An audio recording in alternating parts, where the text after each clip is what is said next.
Projeto Ellen G. White. A leitura dinâmica dos livros do Espírito de Profecia.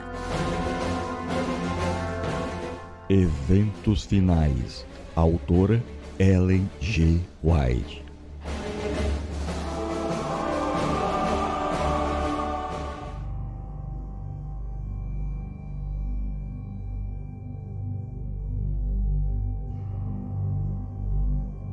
Capítulo 18. As 7 últimas pragas e os justos. O grande tempo de angústia começa depois do fim do tempo da graça. Quando Cristo cessar a sua obra como mediador em prol do homem, então começará esse tempo de angústia. Ter-se-á, então, decidido o caso de toda a alma, e não haverá sangue expiatório para purificar do pecado. Ao deixar Jesus sua posição como intercessor do homem junto a Deus, faz-se o solene anúncio: quem é justo, faça justiça ainda, e quem está sujo, suje-se ainda, e quem é santo, seja santificado ainda. Apocalipse capítulo 22, versículo 11. Então, o espírito repressor de Deus é retirado da terra. O povo de Deus acha-se preparado para o difícil futuro. Quando se encerrar a mensagem do terceiro anjo, a misericórdia não mais pleiteará em favor dos culpados habitantes da terra. O povo de Deus terá cumprido sua obra, recebeu a chuva serôdia, o refrigério pela presença do Senhor e acha-se preparado para a hora probante que diante dele está. No céu, anjos apressam-se de um lado para o outro. Um anjo que volta da terra anuncia que a sua obra está feita. O mundo foi submetido à prova final e todos os que se mostraram fiéis aos preceitos divinos receberam o selo do Deus vivo. Cessa então Jesus de interceder no santuário celestial.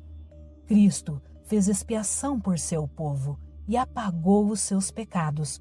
O número de seus súditos completou-se, e o reino e o domínio e a majestade dos reinos debaixo de todo o céu estão prestes a ser entregues aos herdeiros da salvação.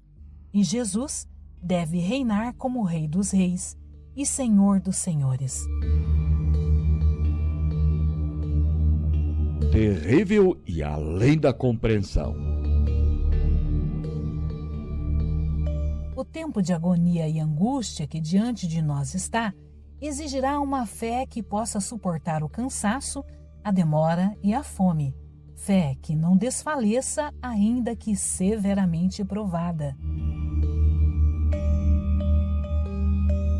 O tempo de angústia como nunca houve está prestes a manifestar-se sobre nós e necessitaremos de uma experiência que agora não possuímos e que muitos são demasiado indolentes para obter. Dá-se muitas vezes o caso de se pôr maior a angústia do que em realidade o é. Não se dá isso, porém, com relação à crise diante de nós, a mais vívida descrição não pode atingir a grandeza daquela prova.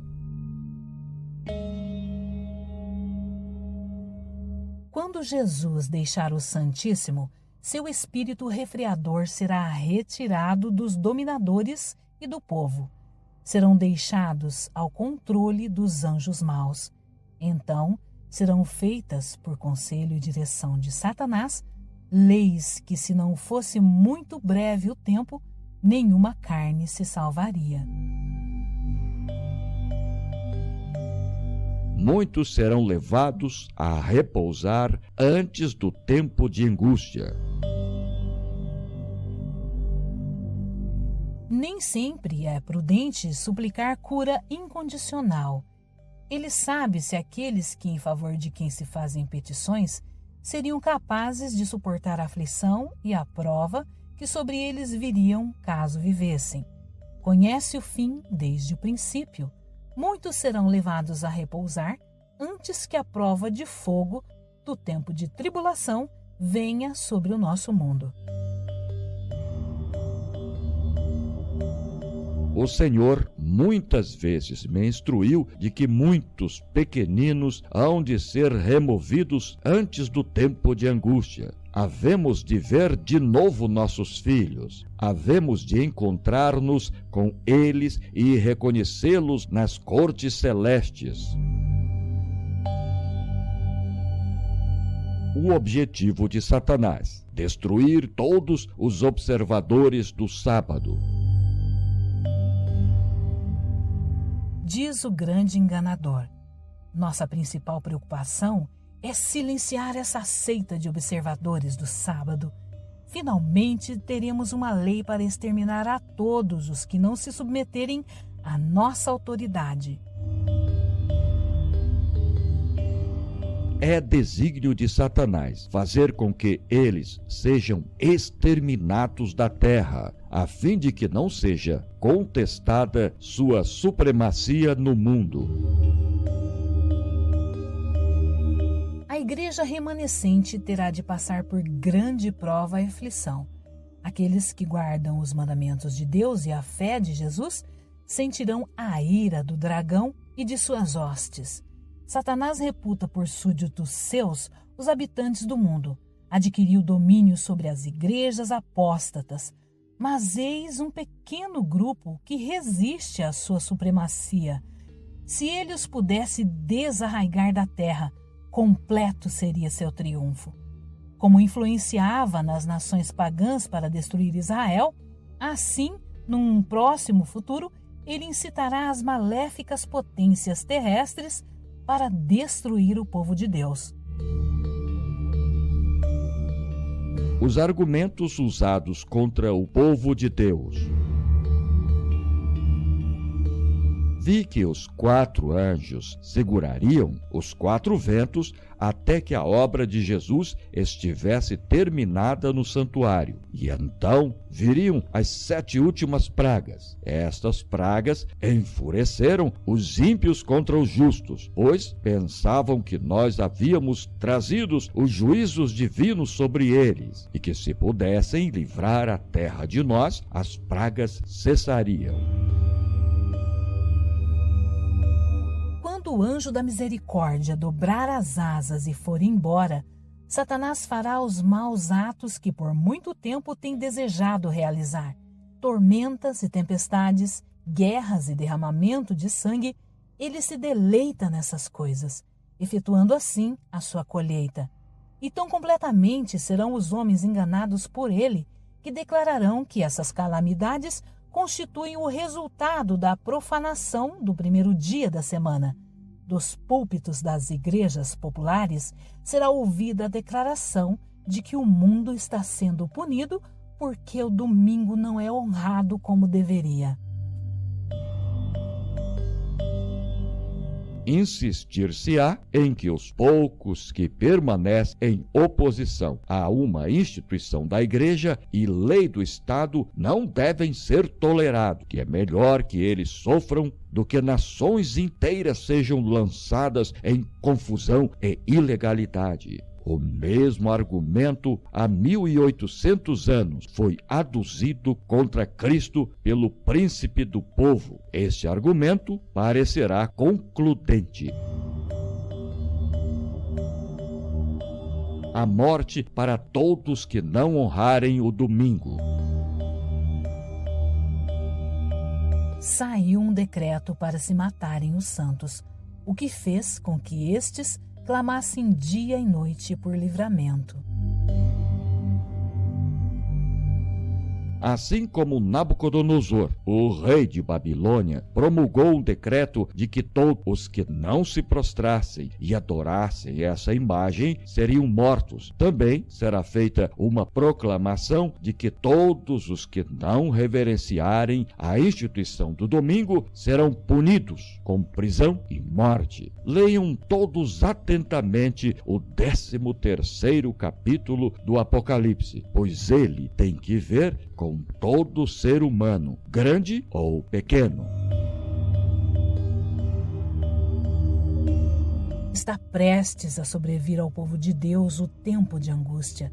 Então é que sairá o decreto que proíbe aos que guardam o sábado do Senhor comprar ou vender, ameaçando-os de punição e mesmo de morte, se não observarem como dia de descanso o primeiro dia da semana.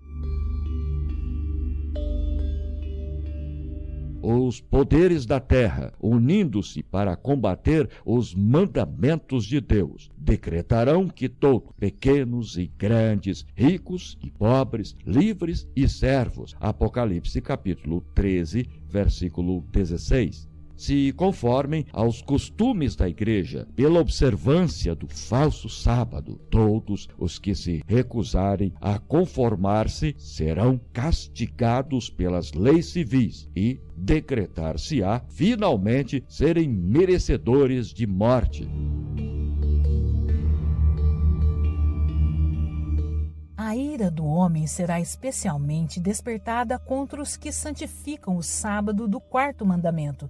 E, por fim, um decreto universal denunciará a estes como dignos de morte. Decreto de morte semelhante ao que foi promulgado por Assuero. O decreto que finalmente sairá contra o remanescente do povo de Deus será muito semelhante ao que Assuero promulgou contra os judeus. Hoje, os inimigos da verdadeira igreja veem no pequeno grupo de guardadores do sábado um Mardoqueu à porta. A reverência do povo de Deus por sua lei é uma constante repreensão aos que têm deixado o temor do Senhor e estão pisando o seu sábado. Vi então os principais homens da terra consultando entre si e Satanás e seus anjos ocupados em redor deles. Vi um escrito, exemplares do qual foram espalhados nas diferentes partes da terra, dando ordens para se concedesse ao povo liberdade para, depois de certo tempo, matar os santos, a menos que estes renunciassem sua fé peculiar, abandonassem o sábado e guardassem o primeiro dia da semana.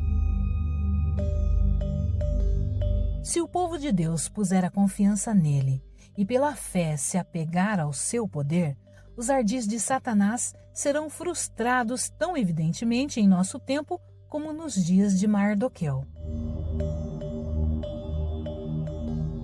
Os remanescentes fazem de Deus a sua defesa.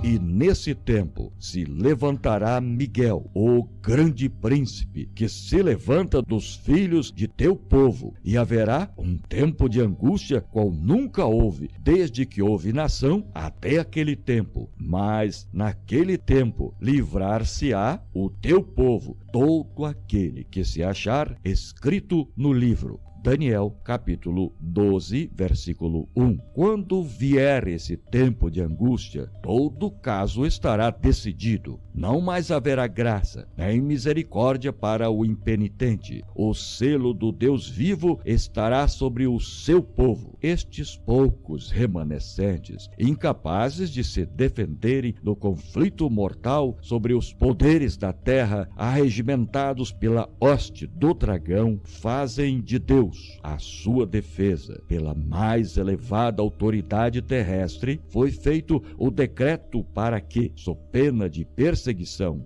e morte, adorem a besta e recebam seu sinal. Queira Deus auxiliar seu povo agora, pois sem sua assistência, que poderão eles fazer naquele tempo, em tão terrível conflito? O povo de Deus foge das cidades, muitos encarcerados.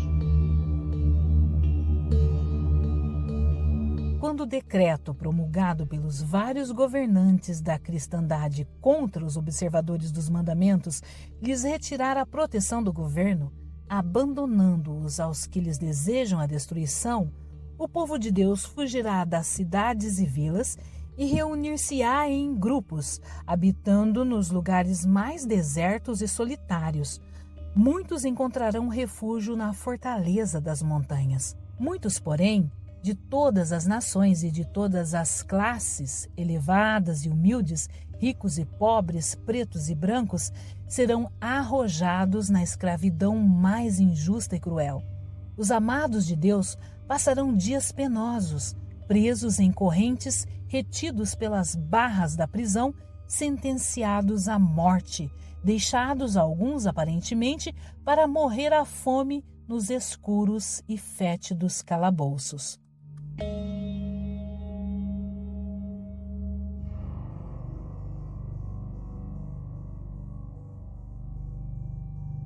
Posto que um decreto geral haja fixado um tempo em que os observadores dos mandamentos poderão ser mortos, seus inimigos, em alguns casos, se antecipam ao decreto e, antes do tempo especificado, se esforçam para tirar-lhes a vida. Mas ninguém pode passar através dos poderosos guardas estacionados ao redor de toda a alma fiel. Alguns são assaltados ao fugirem das cidades e vilas, mas as espadas contra eles levantadas se quebram e caem tão impotentes como a palha. Outros são defendidos por anjos sob a forma de guerreiros.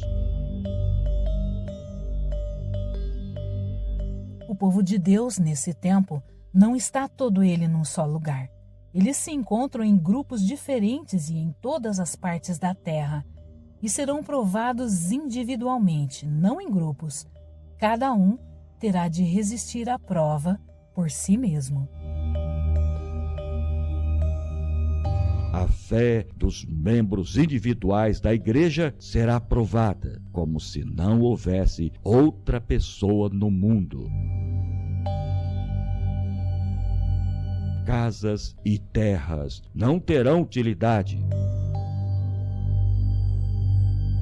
Casas e terras serão de nenhuma utilidade para os santos no tempo da angústia, pois terão de fugir diante de turbas enfurecidas e nesse tempo suas posses não podem ser liberadas para o avançamento da causa da verdade presente. Vi que se alguém se apegar à sua propriedade e não inquirir do Senhor quanto ao seu dever, ele não fará conhecido esse dever, sendo-lhes permitido conservar sua propriedade, e no tempo da angústia, isto virá sobre eles como uma montanha para esmagá-los, e eles procurarão dispor dela, mas não será possível. Mas se desejassem ser ensinados, ele os ensinaria em tempo de necessidade, quando vender e quanto vender. Agora é demasiado tarde para apegar-se a tesouros terrenos. Em breve, casas e terrenos desnecessários não terão nenhum proveito para quem quer que seja, pois a maldição de Deus recairá cada vez mais intensamente sobre a terra. E feito o apelo, vendei os vossos bens e dai esmola.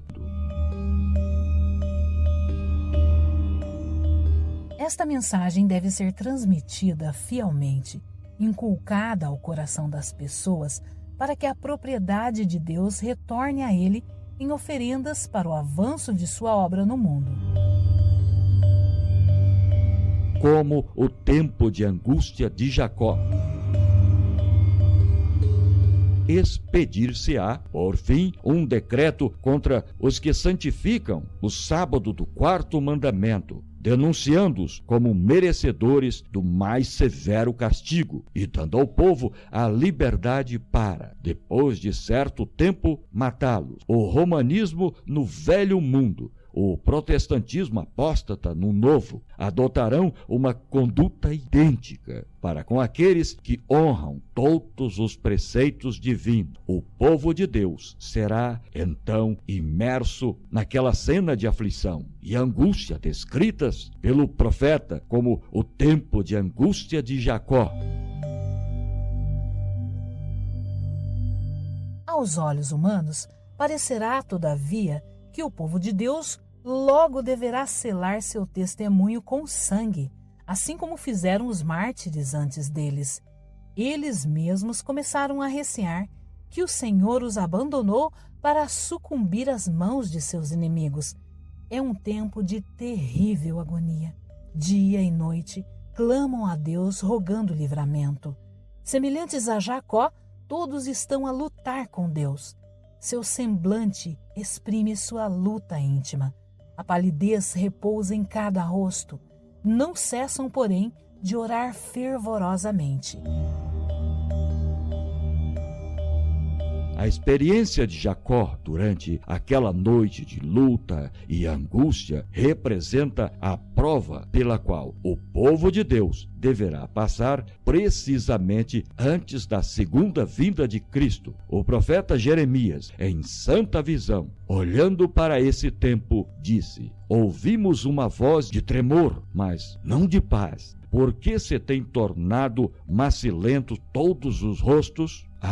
Porque aquele dia é tão grande que não houve outro semelhante, e é tempo de angústia para Jacó. Ele, porém, será livrado dela. Jeremias, capítulo 30, versículo 5 ao 7. Os justos não têm faltas ocultas para revelar. No tempo de angústia, se o povo de Deus tivesse pecados não confessados que surgissem diante deles enquanto torturados pelo temor e angústia, seriam vencidos.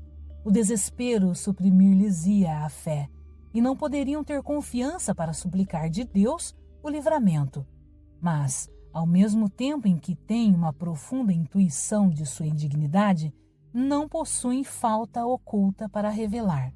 Seus pecados foram examinados e extinguidos no juízo. Não os podem trazer à lembrança. O povo de Deus terão uma intuição profunda de seus malogros e, ao reverem a vida, só sobrar-lhes-ão as esperanças, lembrando-se, porém, da grandeza da misericórdia de Deus e de seu próprio arrependimento sincero. Alegarão suas promessas feitas por meio de Cristo aos pecadores desamparados e arrependidos. Sua fé não faltará por não serem suas orações respondidas imediatamente. Apoderar-se-ão da força de Deus, assim como Jacó lançou mão do anjo, e a expressão de sua alma será: não te deixarei ir, se não me abençoares. Os santos não perderão a vida. Deus não consentiria que os ímpios destruíssem aqueles que estavam esperando pela sua transladação e que se não encurvariam ao decreto da besta, nem receberiam o seu sinal. Vi que se fosse permitido aos ímpios matar aos santos, Satanás e todo o seu exército maléfico e todos os que odeiam a Deus ficariam satisfeitos. E que triunfo seria para a sua majestade satânica ter poder na última luta finalizadora sobre os que por tanto tempo haviam esperado ver aquele a quem amaram. Aqueles que haviam zombado da ideia de os santos ascenderem para o céu serão testemunhas do cuidado de Deus para com seu povo e contemplarão seu glorioso livramento. O povo de Deus não estará livre de sofrimento, mas, conquanto perseguidos e angustiados, conquanto suportem privações e sofram pela falta de alimento, não serão abandonados a perecer. Se o sangue das fiéis testemunhas de Cristo forem derramados nessa ocasião, não seria como o sangue dos mártires, qual semente lançada a fim de produzir uma messe para Deus. Deus proverá. O Senhor tem me mostrado repetidamente que é contrário à Bíblia fazer qualquer provisão para o tempo de angústia. Vi que se os santos tivessem alimento acumulado por eles no campo, no tempo de angústia, quando a espada, a fome e a pestilência estão na terra, seria tomado deles por mãos violentas e estranhos ceifariam os seus campos. Será para nós, então, tempo de confiar inteiramente em Deus, e Ele nos susterá. Vi que nosso pão e nossa água serão certos nesse tempo, e que não teremos falta nem padeceremos fome, pois Deus é capaz de estender para nós uma mesa no deserto. Se necessário, Ele enviaria corvos para alimentar-nos, como fez com Elias, ou faria chover maná do céu, como fez aos israelitas. Vi que havia um tempo de angústia diante de nós, em que premente necessidade compelirá o povo de Deus a viver de pão e água. No tempo de angústia, ninguém se afadigará com as mãos. Seus sofrimentos serão mentais, e Deus proverá alimento para eles. O tempo de angústia está precisamente diante de nós. E então, premente necessidade requererá que o povo de Deus negue o seu próprio eu e coma meramente o suficiente para manter a vida. Mas Deus nos preparará para esse tempo. Nessa terrível ocasião, nossa necessidade será a oportunidade de Deus para comunicar seu poder fortalecedor e amparar seu povo.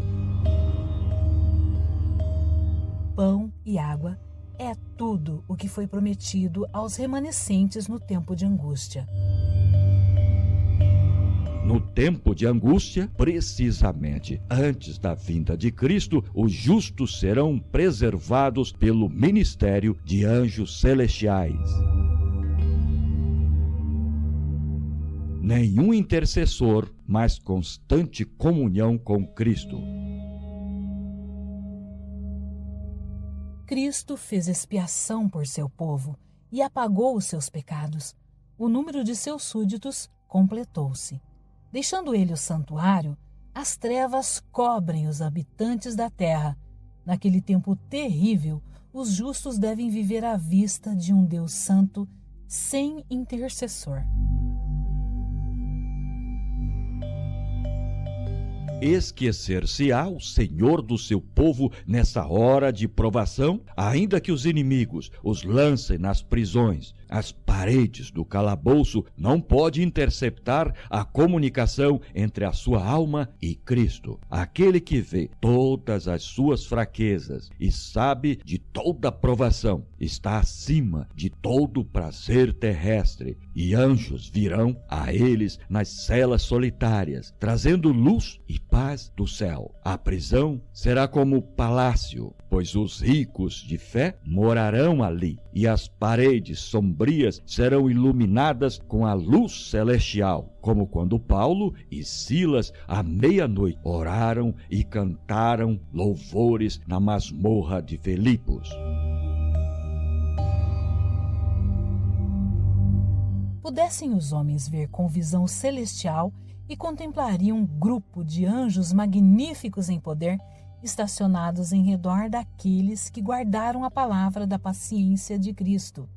Com ternura compassiva, os anjos têm testemunhado sua angústia e ouvido suas orações. Estão à espera da ordem de seu comandante para os arrancar do perigo. O precioso Salvador enviará auxílio exatamente quando dele necessitarmos. É impossível dar uma ideia da experiência do povo de Deus que há de vir na terra quando se misturarem a glória celeste e a repetição das perseguições do passado. Eles andarão à luz que procede do trono de Deus. Por meio dos anjos haverá constante comunicação entre o céu e a terra. Em meio ao tempo de angústia que está para vir, tempo de angústia qual nunca houve desde que existe nação, o povo escolhido de Deus ficará inabalável.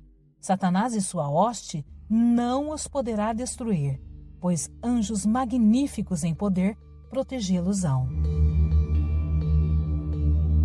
O povo de Deus não acaricia desejos pecaminosos. Agora, enquanto nosso grande sumo sacerdote está a fazer expiação por nós, devemos procurar tornar-nos perfeitos em Cristo. Nem mesmo por um pensamento poderia nosso Salvador ser levado a ceder ao poder da tentação. Satanás encontra nos corações humanos algum ponto em que pode obter apoio. Algum desejo pecaminoso é acariciado, por meio do qual suas tentações asseguram a sua força. Mas Cristo declarou de si mesmo: aproxima-se o príncipe deste mundo e nada tem em mim. João capítulo 14, versículo 30. Satanás nada pode achar no Filho de Deus que o habilite a alcançar a vitória. Tinha guardado os mandamentos de seu Pai e não havia nele pecado que Satanás pudesse usar para a sua vantagem. Esta é a condição em que devem encontrar-se os que subsistirão no tempo de angústia. A batalha contra o próprio eu continua. Enquanto reinar Satanás, teremos de subjugar o próprio eu e vencer os pecados que nos assaltam. Enquanto durar a vida, não haverá ocasião de repouso, nenhum ponto a que possamos atingir e dizer: alcancei tudo completamente. A santificação é o resultado de uma obediência que dura a vida toda. Tem de se manter constante guerra contra a mente carnal e temos de ser ajudados pela enobrecedora influência da graça de Deus, que atrairá a mente para cima, habilitando-a a meditar sobre coisas puras e santas. Podemos criar um mundo irreal em nossa própria mente ou conceber uma igreja ideal, em que as tentações de Satanás não mais induzam ao mal, mas a perfeição só existe em nossa imaginação.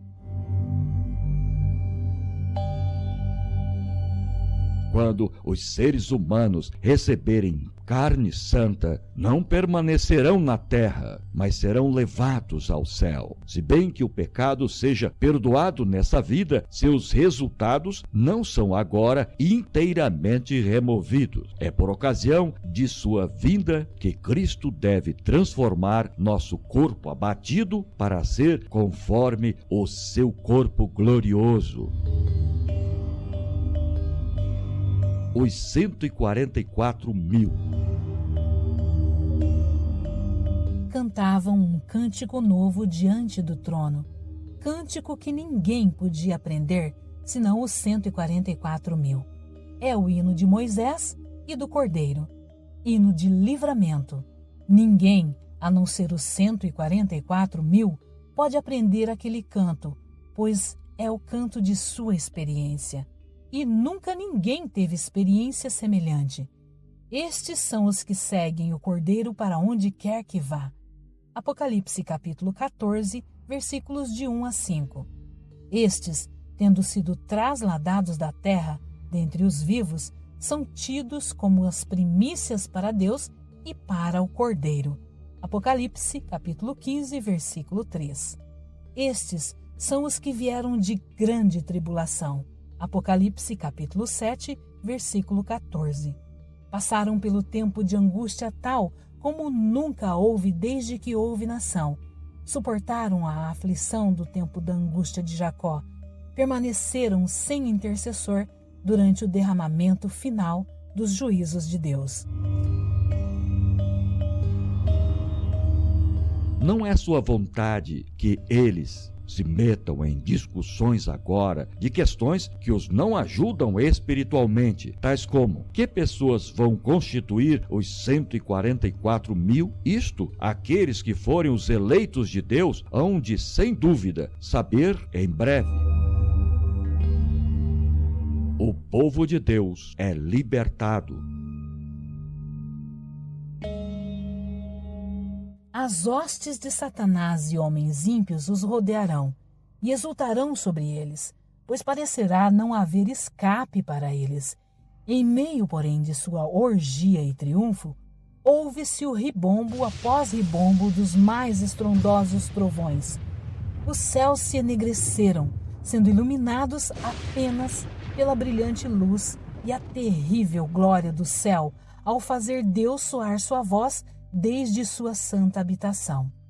Abalam-se os fundamentos da terra, os edifícios vacilam e caem com terrível fragor. O mar ferve como uma caldeira e a terra toda se acha em horrível comoção. Vira-se o cativeiro dos justos e em suaves e solenes murmúrios dizem uns aos outros: somos libertados, é a voz de Deus. Quando a proteção das leis humanas for retirada dos que honram a lei de Deus, haverá nos diferentes países um movimento simultâneo com o fim de destruí-los. Aproximando-se o tempo indicado no decreto, o povo conspirará para desarraigar a odiada seita. Resolver-se-á dar em uma noite um golpe decisivo para silenciar por completo a voz de discernimento e reprovação.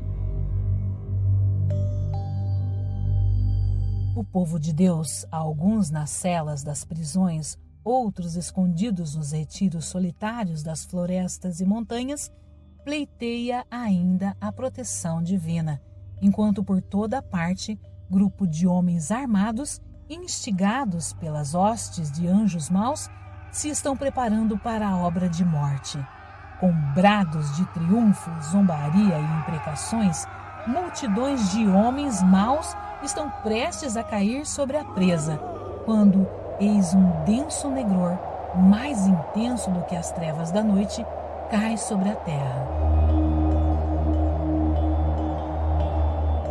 É à meia-noite que Deus manifesta o seu poder para o livramento de seu povo. Em meio dos céus agitados, acha-se um espaço claro de glória indescritível, donde vem a voz de Deus como a voz de muitas águas, dizendo: está feito. Apocalipse capítulo 16, versículo 17. Essa voz abala os céus e a terra.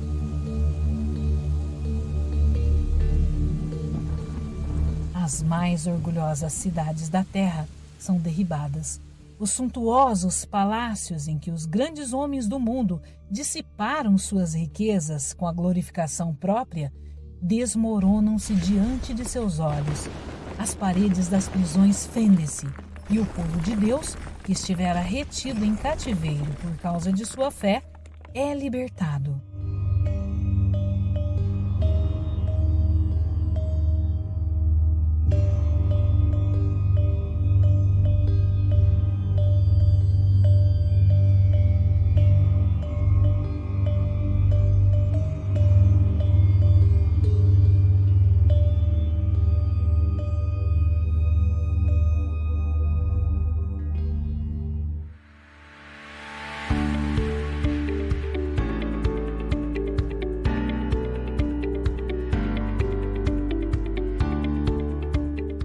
O áudio que você ouviu faz parte de um projeto missionário destinado a pessoas cegas e não alfabetizadas, sendo proibida a venda e comercialização do mesmo. Os direitos no Brasil do livro Eventos Finais, da escritora Ellen G. White, são da Casa Publicadora Brasileira.